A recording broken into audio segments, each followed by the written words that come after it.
দেশের যে পরিস্থিতি, সাবধানে যেও। আমাকে নিয়ে তো চিন্তা করবে না, তুমি তোমার শরীরের প্রতি খেয়াল রেখো। বিশ্বাস করো, তুমি বাইরে থাকলে না আমার অনেক ভয় করে। একদম ভয় করো না, আমি অফিসে থাকলেও আমার মনটা তোমার কাছেই পড়ে থাকে।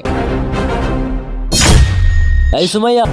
জি সাহেব। এই শোন, তোর ম্যাডামের যেন কোনো রকম প্রবলেম না হয়। তোর ম্যাডাম যা খেতে চায় সেটা এনে দিবি। কোনো রকম অবজেকশন যেন তোর ম্যাডাম আমাকে না দেয়, ঠিক আছে? সাহেব আপনি কোনো চিন্তা করেন না, ম্যাডামের যখন যেটা লাগবে তখন সেটাই আইনা দিব।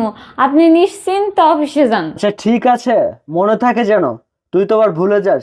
আচ্ছা ঠিক আছে শোনো, তুমি চিন্তা করো না, আমি খুব তাড়াতাড়ি চলে আসবো। আর নিজের দিকে খেয়াল নেবে, হ্যাঁ? আচ্ছা সাবধানে যেও। আচ্ছা ঠিক আছে বেবি, আমি চলে যাচ্ছি তাহলে।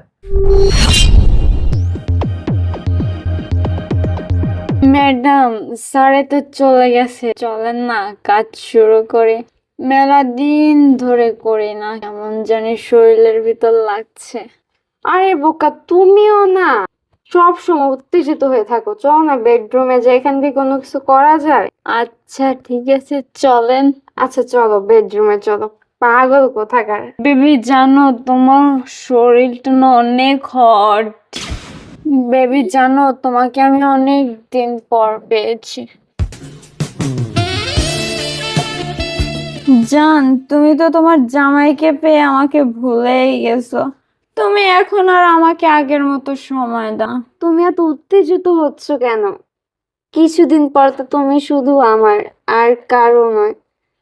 আর বাদ দাও না এসব, আর একটু কাছে আসো না। এত রোমান্টিক মুডে এত দূরে থাকলে কি ভাল লাগে? আসো। চলো না, আর সহ্য হচ্ছে না আর।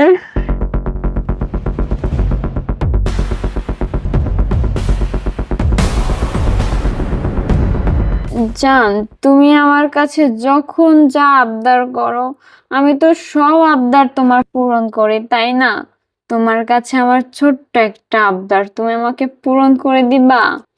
আমার না 20,000 টাকা লাগবে, তুমি আমাকে 20,000 টাকা দিবা? আরে জান, তুমি টাকা দিয়ে কি করবা বলো? টাকার থেকে তো বড় সুখ আমি তোমাকে দিচ্ছি। আর তোমার কি লাগে?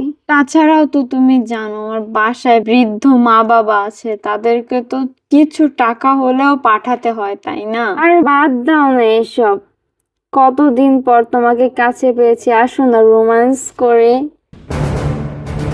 আজিয়া, এসব কি চলছে ঘরের ভিতরে? শফিক তুমি এখানে?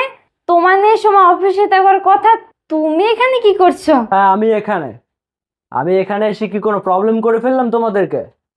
তুমি সামান্য একটা কাজের মেয়ের সাথে, ছি ছি ছি, মানে আমার ভাবতে ঘেন্না লাগছে। আসলে শফিক, তুমি যেটা ভাবছো সেটা না। আমার অনেক মাথা ব্যথা করতেছিল তো, তাই ও আসছে আমার একটু মাথা টিপে দিতে। Shut up! আর একটা কথা বলবি না তুই। তোর মাথা যন্ত্রণা করছিল বলে ও তোকে মাথা টিপে দিচ্ছে? আমাকে কি মনে করিস তুই? আমি বলদ, আমি একজন পুলিশ অফিসার। তুই কি আমাকে বোকা মনে করিস?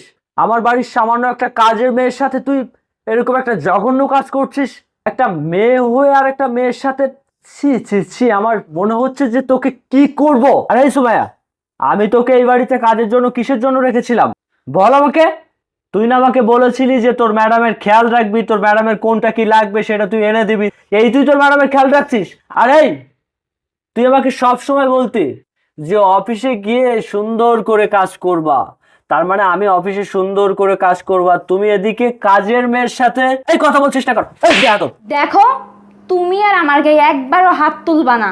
তুমি তোমার চোখে যেটা দেখেছো সেটাই সঠিক। আমি তোমার প্রতি আসক্ত না, আমি ওর প্রতি আসক্ত। তুমি বুঝতে পারছো? মানে তুমি আমার প্রতি ইন্টারেস্ট না ওর প্রতি ইন্টারেস্ট? কথাটা ঠিক বুঝলাম না। তাহলে তুমি যদি আমার প্রতি ইন্টারেস্টেড না হও, তুমি একটা কাজের মেয়ের প্রতি ইন্টারেস্টেড হও, তাহলে তুমি আমার জীবনটাকে ধ্বংস করলে কেন? আমাকে বিয়ে করলে কেন? বিয়ে করার আগেই তো বলতে পারতে যে তোমার প্রতি আমার কোনো ফিল আসে না, আমার মেয়েদের প্রতি ফিল আসে। তাহলে আমি তোমাকে বিয়ে করতাম না, আমি আমার সাজানো গোছানো জীবনটা নষ্ট করতাম না। আমি তোমাকে বিয়ে করতে চাইনি, শুধুমাত্র আমার ফ্যামিলির মুখের দিকে তাকিয়ে আমি তোমাকে বিয়ে করেছিলাম। দেখো, আমি তোমাকে একই কথা বারবার বলতেছি, আমার তোমার প্রতি কোনো ফিল আসে না। এবং তুমি কেন, কোনো ছেলের প্রতি আমার কোনো ফিল আসে না। আচ্ছা বুঝলাম, আমার প্রতি তোমার কোনো ফিল আসে না, ঠিক আছে, কোনো সমস্যা নেই। তোমার পরিবার যখন আমার কাছে তোমাকে বিয়ে দিয়েছে, আমি চাই তোমার পরিবারকে ডেকে এনে এর একটা হেস্তনেস্ত করতে। জাস্ট ওয়েট, এখানে চুপচাপ বসে থাকবে, কোথাও যাবে না। আমি তোমার বাবা মাকে এক্ষুনি কল করব আর এর একটা ব্যবস্থা নেব। আমার কথা কি বুঝতে পেরেছো? এখানে চুপচাপ বসে থাকবে। আউট।